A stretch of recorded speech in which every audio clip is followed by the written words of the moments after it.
ile karşı karşıya kaldık. Şimdi Türkmenistan'da tamam vaka orada görülmedi. Efendime söyleyeyim iyi gidiyor orada işler ama çok tuhaf kararlar alıyorlar. Korona kelimesini zikretmek bile yasaklandı ülkede.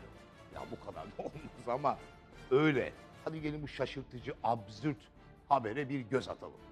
Şimdi Türkmenistan'la ilgili gelişmeler tabii ki aslında korona salgını anlamında olumlu. Fakat uygulamalar açısından pek hoş değil. Mesela maske takanlar, dinleyin bakın burayı iyi dinleyin lütfen. Maske takanlar, polis takibinde broşürlerde ismi yok, adını anmak bile yasak. Maske takanlar, polis takibinde, yani maske takarsanız polis sizi takip edecek. Broşürlerde isminiz, eğer isminiz o korona kelimesi geçerse yandınız, cezaya tabi tutuluyorsunuz. Akıl almaz gelişmelerin adresi Türkmenistan.